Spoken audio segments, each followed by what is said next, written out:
के बारे में अगर आप जान लोगे तो आप कंगाल होने से बच जाओगे। आपको हम बता रहे हैं कि जब आपके हाथ तंग चल रहे हो, जब रुपए पैसे कहीं से हासिल ही ना हो पा रहे हो, जीवन में चारों तरफ से केवल और केवल परेशानियां आ गई हो, उनसे बाहर निकल कोई रास्ता ना दिखाई पड़ रहा हो, व्यापार, फैक्ट्री, नौकरी, दुकान या कुछ भी ना चल रहा, चारों तरफ से नुकसान ही नुकसान हो रहा हो, तो आपको यह एक उपाय केवल एक दिन कर लेना है। और गुरुजी ने कहा कि आप कुछ ही दिनों में देखेंगे कि आपके जीवन में कितना बड़ा चमत्कार हुआ है। धन हासिली के नए नए मार्ग बन जाते हैं, जीवन की सारी बाधाएं समाप्त हो जाती हैं और आपको सुख समृद्धि की हासिलें होती है। तो चलिए जानते हैं इस विषय उपाय के बारे में। परंतु उससे पहले एक निवेदन है कि अगर आप चैनल पर नए हैं तो कृपया चैनल श्री शिवाय टीवी को सब्सक्राइब जरूर कर लें और कमेंट बॉक्स में जय मां अन्नपूर्णा जरूर लिखें। दोस्तों, हम लोग अक्सर खाना थोड़ा ज्यादा ही बनाते हैं और फिर कुछ खाना बच भी जाता है। सब्जी या ग्रेवी अक्सर खत्म हो जाती है और केवल रोटी बच जाती है। अगले दिन बासी रोटियों को घर के सदस्य या बच्चे खाने कतराते हैं। अगर आपके में भी ऐसा होता है तो यह जानकारी आपको हिलाकर रख देगी। अगर आप भी ऐसी रोटी खाते हैं तो आपको मालामाल होने से कोई भी नहीं रोक सकता। इसी के साथ ही इस वीडियो में हम जानेंगे कुछ ऐसी गलतियों के बारे में जो अगर आपके घर में भी महिलाएं करती हैं तो आज ही बंद कर दें, वरना पूरा घर हो जाएगा नष्ट। तो पूरी जानकारी के लिए इस वीडियो को अंत तक जरूर देखिएगा। दोस्तों, रसोई घर में यह गलती कभी भी नहीं करनी चाहिए। यकीन शास्त्रों द्वारा रसोई में इन गलतियों को करने वाला व्यक्ति हर हाल में वह निर्धन हो जाता है, उसे गरीबी का सामना करना पड़ता है, पूरे परिवार को इसका खामियाजा भुगतना पड़ता है। शास्त्रों में स्पष्ट बताया गया है कि जिस घर में मां अन्नपूर्ण जी का वास हो जाए तो मां के साथ साथ सभी देवी देवता एक साथ निवास करते हैं। ऐसा करने वालों के घर में अनाज का भंडार धन दौलत से भरा रहता है।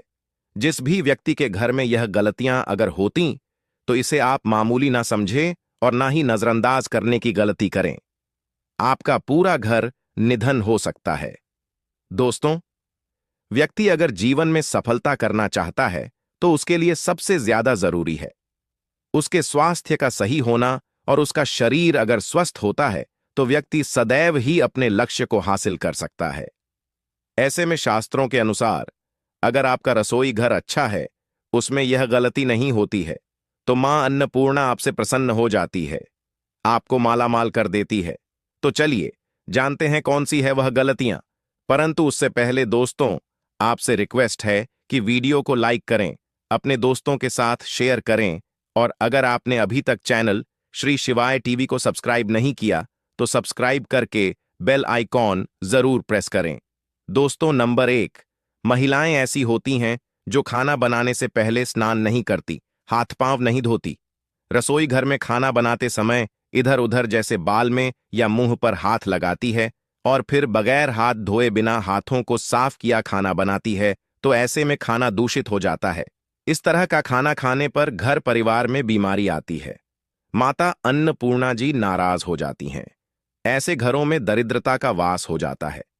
ऐसे घर में रहने वाले व्यक्ति कामयाबी हासिल नहीं कर पाते और राहु केतु का भी बुरा प्रभाव पड़ता है। इसीलिए गलती कभी भी नहीं करनी ही चाहिए। सदैव स्वच्छ हाथों से ही खाना बनाना चाहिए। ऐसा करना माता अन्नपूर्णा को अति प्रसन्न करती है। दोस्तों, नंबर 2, शास्त्र में बताया गया है जहां पर महिलाएं भोजन बनाती हैं वह स्थान स्वच्छ से छिड़काव जरूर करना चाहिए।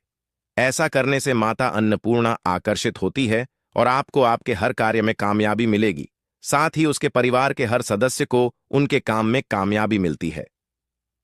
नंबर 3, दोस्तों, अपने घर में धारदार चीज नहीं रखनी चाहिए। इससे परिवार में तनाव बढ़ता है और झगड़े आदि होने लगते हैं।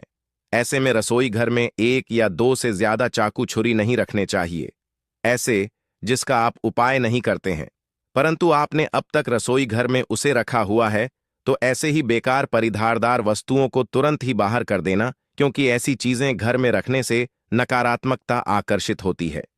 इससे काफी बुरा प्रभाव पड़ता है। नंबर 4, रसोई घर के सामने जूते, चप्पल, झाड़ू, पोछा कभी भी नहीं रखना चाहिए। इससे माता अन्नपूर्णा नाराज होती है और पूरे घर को गरीबी का सामना करना पड़ता है। इसे पाप भी समझा जाता है। इसीलिए आपको कभी भी चप्पल, जूते या झाड़ू पोंछा घर के सामने नहीं रखनी चाहिए, क्योंकि इससे घोर अनर्थ हो सकता है और माता नाराज हो सकती है। नंबर 5, रसोई घर में खाना बनाते समय में महिलाओं को भोजन झूठा नहीं करना चाहिए। ऐसा करने मां अन्नपूर्णा जी का पूर्ण अपमान होता है। इससे घर में दरिद्रता का वास हो जाता है और माता लक्ष्मी भी घर से रूठकर चली जाती है। बहुत सी महिलाएं खाना बनाते समय खाने में नमक या मसाले चेक करने के लिए भी खाने लगती है। ऐसा नहीं करना, शुभता का ख्याल रखें और खाना बनाते समय पूरे खाने को कभी भी झूठा ना करें, क्योंकि ऐसे में उनका अपमान समझा जाता है। घर की सुख शांति भंग हो जाती है। इसीलिए अगर आप खाना बनाएं तो सबसे पहले आप खाने को थोड़ा कहीं पर चढ़ा दें, थोड़ा सा किसी को खिला दें, तब भी आप भोजन छक सकते हैं। नंबर 6, अगर बार बार आपके भोजन में बाल निकल आते हैं, इसे आप मामूली ना समझें। ऐसा समझा जाता है कि खाने में बार बार बाल आना राहु केतु का बुरा प्रभाव होता है। ऐसा घर सदैव निधन का निधन ही रहता है। खाने में कभी भी बाल नहीं आना चाहिए, क्योंकि यह मां अन्नपूर्णा का सबसे बड़ा अपमान समझा जाता है। यह घोर अनर्थ समझा जाता है। ऐसे में शुद्धता भी भंग हो जाती है और परिवार को भयंकर बीमारियों का सामना करना पड़ सकता है। यह भूल कर भी ना करें और खाना बनाते समय सदैव औरतों को अपने बाल बांधकर ही खाना बनाना चाहिए। दोस्त, वास्तुशास्त्र के अनुसार कुछ वस्तुएं ऐसी है जो रसोई घर में बिल्कुल भी नहीं रखनी चाहिए। इन्हें रखने से परेशानियों में वृद्धि भी होने लगती है। नंबर 1, शीशा। घर को सुंदर रखने के लिए कुछ लोग किचन में शीशा लगा देते हैं, परंतु शास्त्र की माने तो रसोई घर में शीशे का उपाय नहीं करना चाहिए। ऐसा इसलिए कि क्योंकि किचन में चूल्हा अग्निदेव का सूचक समझा जाता है। अगर शीशे में अग्नि का प्रतिबिंब दिख जाता है तो घर में अशुभ समझा जाता है। इसके कारण घर में कलह क्लेश बढ़ाने लगते हैं। इसी के साथ साथ घर की आर्थिक स्थिति भी बिगड़ने लगती है। तो यह गलती आप ना करें। नंबर 2, गुथा हुआ आटा। कई बार महिलाएं किचन में रोटी बनाने को गुथा हुआ आटा या बचा हुआ आटा फ्रिज में छोड़ देती हैं और सुबह उसी का उपाय रोटी बनाने के लिए करती है। वास्तु के अनुसार यह सही नहीं होता। रसोई घर में गूंथा हुआ आटा रखने से शनि और राहु का नकारात्मक प्रभाव पड़ने लगता है। इसी का से जीवन में अनेक तरह की समस्याएं होने लगती हैं। नंबर 3, टूटे कई तरह के बर्तन उपाय होते हैं। टूटे हुए बर्तन ना रखें। रसोई घर में कुछ बर्तन ज्यादा उपाय होने के पश्चात टूट जाते हैं, परंतु कई बार कुछ हद तक टूटे हुए बर्तन का उपाय करते ही रहते हैं। वास्तु के मुताबिक यह नहीं समझा जाता। रसोई घर में कभी भी टूटे फूटे बर्तनों का उपाय नहीं करना चाहिए। इससे परिवार के सदस्यों के बीच मतभेद में वृद्धि होने लगती है। चलिए अब करते हैं कि बांसी रोटी खाना आपके लिए कैसा है। दोस्तों, खाना जब भी बांसी हो जाता है तो हम उसे फेंक देते हैं। शायद आपने कभी भी नहीं सोचा होगा कि बांसी खाना भी आपके लिए अच्छा हो सकता है। ऐसे में जाने बांसी रोटी आपके स्वास्थ्य और भाग्य पर क्या असर डालती है, जिसे जानकर आप चौंक जाएंगे। दोस्तों, आपको बता दें कि बांसी रोटी पाचन तंत्र के लिए चमत्कार से कम नहीं है। बांसी रोटी तन को दुरुस्त बनाती है। रोटी में फाइबर की प्रचुर मात्रा पाई जाती है। खाने में फाइबर की अधिक मात्रा पाचन में सहायता करती है। बांसी रोटी से पेट फूलने की समस्या, गैस की समस्या और कब्ज की समस्या से राहत मिल सकती है। इसीलिए दोस्तों, बांसी रोटी आपके लिए वरदान है। इसका उपयोग करें। वहीं अगर शास्त्रों की माने तो भोजन वैसे तो ताजा ही खाना चाहिए, परंतु जब तक भोजन खाने लायक है, खराब ना हुआ हो, तो उसे कभी फेंकना नहीं चाहिए, क्योंकि यह भोजन का अपमान है। ऐसे में जो व्यक्ति बासी भोजन को फेंकता नहीं है और उसे ग्रहण करके सम्मान देता है, तो ऐसे व्यक्ति पर मां अन्नपूर्णा सदैव प्रसन्न रहती है। परंतु इसमें एक बात का ध्यान देना बहुत ही आवश्यक है। बासी रोटी को जब भी आप खाएं या छोटे बच्चों को दें, तो पहले आप उसे चेक जरूर कर लें। अगर बासी रोटी में से रेशियो निकल रही है, तो आपके बच्चे की जान जा सकती है या आप बीमार भी पड़ सकते हैं। बासी रोटी भले ही किसी चमत्कार से कम ना हो, परंतु लंबे समय तक बासी रोटी घर में रखना जहर के समान मानी जाती है। इसीलिए रेशियो वाली रोटी कभी भी ना खाएं। के शरीर पर 33 कोटि देवी देवताओं का वास होता है। गौ माता की पूजा करने वाले जातक पर इन सभी देवी देवताओं की कृपा बरसती है। गौ सेवा से न केवल इस जन्म के बल्कि पूर्व के भी दोष दूर हो जाते हैं। हर एक सुबह जब आपके घर में भोजन बनाना प्रारंभ हो तो सबसे पहले बनाई गई रोटी को आप गौ माता के नाम से निकाल दें और भोजन कर पूर्व गौ माता को इस रोटी को खिलाएं। अगर संभव हो तो काली गाय को खिलाएं। यह भी काली गाय ना मिले तो सफेद गाय को भी आप खिला सकते हैं। आपको बता दें कि गाय को आप भी रोटी बनाएं। प्रतिदिन ताजी रोटी ही बनाएं। गाय को अगर आपने रोटी बनाई है तो कोशिश करें कि उस रोटी को आप तुरंत ही गाय को दे दें। अगर आप उस रोटी को रख देंगे और उस रोटी को अगले दिन देंगे तो वह रोटी बासी मानी जाएगी। गाय को कभी भी रोटी ना दें। इससे घर में नकारात्मक ऊर्जा वास करती है और जो भी काम आपके बनने वाले होंगे वह काम भी आपके बिल्कुल भी नहीं बनेंगे। इससे आपके घर में सदैव दर्द देवता का वास रहेगा और आप जिस भी काम उस काम में आपको सदैव असफलता ही हाथ लगेंगे। इसलिए कोशिश करें गाय को रोजाना ताजी रोटी बनाकर खिलाएं और रोटी को बिल्कुल ना रखें। उसी रोटी गाय को ना दें और साथ ही साथ सड़ी गली चीजें गाय को नहीं खिलानी चाहिए। घर में कोई फल कोई सब्जी है, सो जाए तो लोग क्या करते हैं? गाय को देते हैं नहीं। ऐसा नहीं करना चाहिए। ऐसा करने से अगर आप गाय खिलाते हैं तो और आप आपके भाग्य बन जाते हैं।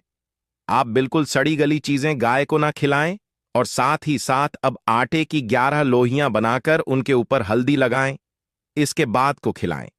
हर एक लोह को खिलाते समय गाय के सींगों पर आप हाथ फेरे, पीठ पर हाथ फेरे, मस्तक पर हाथ फेरे रहे हैं।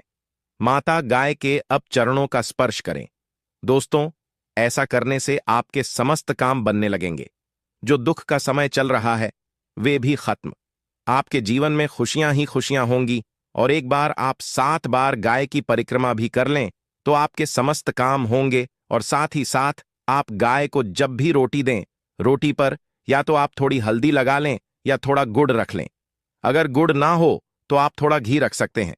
दोस्तों, गाय को कभी भी सूखी रोटी ना खिलाएं। सूखी का मतलब गाय को रोटी खिलाएं, उस पर कुछ ना कुछ रख कर खिलाएं। हल्दी रख लें, गुड़ रख लें, मिश्री, घी या जो भी रख लें, मतलब खाली नहीं है। इतना करने मात्र से आपके जीवन के सभी दुख दर्द समाप्त हो जाएंगे। चीजों का दान करने से बहुत सारे ग्रहों को कंट्रोल किया जा सकता है। जनरल में रोजमर्रा की जिंदगी में जैसे हम कहते हैं गाय को रोटी देना।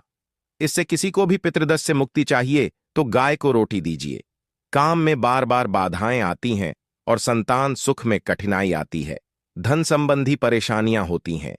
इसमें बहुत दूर तक पितृग अगर नाराज हो तो इस तरह की चीजें आपके जीवन में होती हैं और पितृ को करने के लिए ही कहा जाता है कि अमावस्या के दिन या तो चावल की खीर में रोटी डालकर के घर की छत पर कौवों को खिला किसी भी गरीब आदि को भोजन कराएं।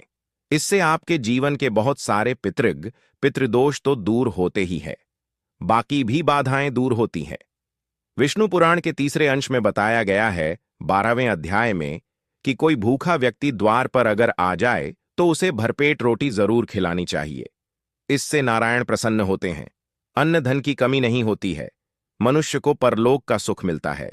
दोस्तों, रोटी से भूख नहीं मिटाती, हमारे सोए हुए भाग्य को भी जगाती है। लेकिन बहुत से लोग रोटी के यूज करने के गुणों को नहीं जानते, इसलिए इसका लाभ नहीं उठा पाते। तो चलिए, आज मैं आपको बताऊंगी कि रोटी से आप कैसे अपनी किस्मत चमका सकते हो, वह भी खास बासी। रोटी का उपाय बताऊंगी जिससे आप किसी से भी बात मनवा सकते हैं, जिसे तंत्र अपनी भाषा में वशीकरण भी कहते हैं। और यह बहुत ही आसान होता है, कोई भी गलत नहीं होता है। बस इसमें यह बात करते हैं कि किस तरह से आप सही तरीके से अपने पति या पत्नी को जो रूठ गए हैं, मान नहीं रहे हैं, इस तरह से आप उनको बना करके वापस ला सकते हैं। सबसे पहले ग्रह दोषों की बात करेंगे तो शनि, राहु और केतु को पाप ग्रह कहते हैं और इनकी दशा से प्रायः हर तीसरा व्यक्ति पीड़ित है।